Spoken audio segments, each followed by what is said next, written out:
directly from Jets misery into Bill Belichick, which used to be tied together for a very long time. Now it's a whole other story. You may have seen it yesterday. Numerous reports that Belichick and North Carolina were already engaged in negotiations to lower the coach's buyout after what has been a dismal start to his tenure. There was all these reports yesterday. There's plenty of stuff out there on the internet if you follow it. Enough so that Belichick and the school released a joint statement last night countering the claims. Belichick said, quote, "I'm fully committed to UNC football and the program we're building here." The AD, Bubba Cunningham, said, Coach Belichick has the full support of the Department of Athletics and University. Put your feet up. We have this covered from a million different directions. Let's start with Pete Thamel, our college football insider extraordinaire. Pete, what can you tell us about the situation with Bill in Chapel Hill? Well, Greeny obviously spent a lot of time on the phone yesterday talking to both sides, and I think the most important part is both sides pushed back hard on the idea that was reported that there were preliminary talks about an exit strategy. And that came off in that statement. Now, look, it'd be disingenuous to sing Hakuna Matata right now for what's happening with Bill Belichick at North Carolina. Simply put, Greeny, it's not going very well. From talking to sources around the industry, it seems like a pretty narrow path for Bill Belichick to return. Now, North Carolina would owe him $20 million at the end of this season. If Belichick were to walk, he would only have to pay North Carolina $1 million. His hiring was very complicated, if you remember, Greeny. They undercut the athletic director, who eventually started to get nudged out the door, Bubba Cunningham, the gentleman who was mentioned in that statement. They've already hired his replacement and put him on campus. It was done at the chancellor and board level, and that's what makes things really complicated and fascinating at North Carolina. The highest levels of the university brought in Bill Belichick to produce a winner. And right now, in the 25 major NCAA categories, North Carolina ranks in the top 50, 5-0 in one of them, and that's red zone defense. They're the worst offense in the ACC. And simply put, Bill Belichick and Mike Lombardi have not built a good college football team. If Belichick were to return, one thing's certain, the whole operation would look a lot different. The staff would look a lot different. The front office would look a lot different. They need different results right now at North Carolina. They are not a good football team.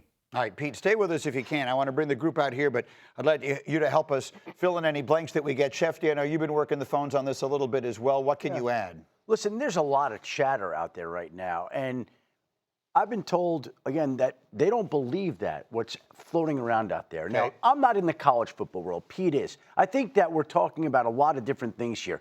And Pete talked to me this morning about a talent issue. And Pete, you didn't refer to this. I want to bring it back up and ask you, what did it say to you this summer when North Carolina lost two key players to Ohio State and another school?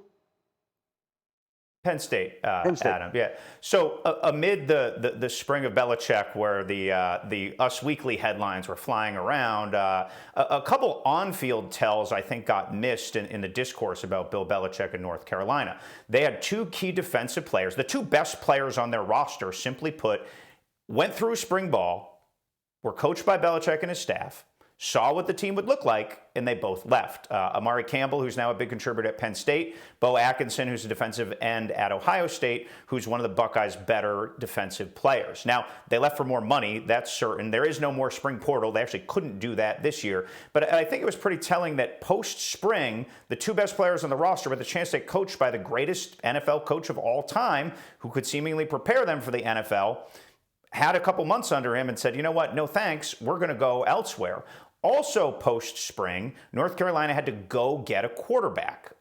They let Ryan Brown go. He's starting at Purdue right now, and they went and paid 7 figures or close to it for Gio Lopez, who's the quarterback at South Alabama. Now, that essentially brought in a starting quarterback who was going to have no practice until summer camp. So the flaws and the cracks had sort of revealed themselves, and there were signal flares that there were going to be struggles on the field for Carolina, Adam.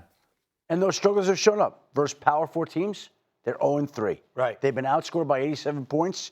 They've been outgained by 687 yards. They're missing talent. And we could talk about all these things. So the fact of the matter is, I think it's Bill Belichick coming in, Mike Lombardi coming in, adjusting to a new environment, trying to procure talent. There's not a lot of talent there, and it takes time. If they get that time, if they want that time, to make these things happen. Get in here, Bussin, guys. What do you think of all this? I think where there's smoke, there's fire. There seems to be a lot of smoke, and people had so many questions of how this would work out with Bill Belichick in North Carolina.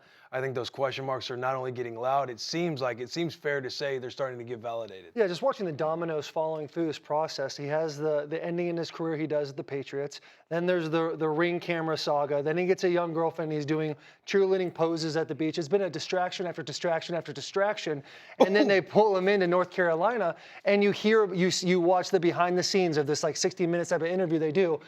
It's like if it walks like a duck and quacks like a duck, it seems to be a duck in the voice. Yeah, it just feels like the beginning of the end. But it is shocking if that is the case that Coach Belichick seems to like accept failure of it.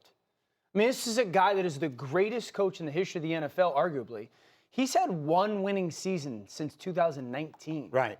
Pre-COVID. That's very surprising. And so, to Taylor's point, you've had the at least the reports of the New England stuff and the Drake May stuff, and then letters to donors that this is a rebuild, but that's not really the case in college football because of the portal and NIL, so that's not that often.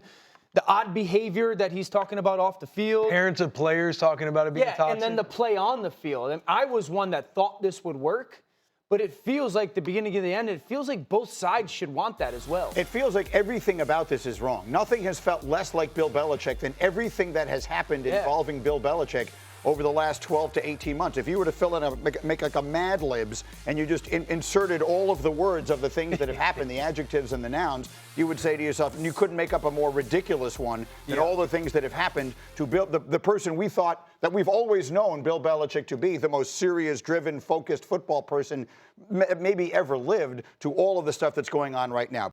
You want this, you got that.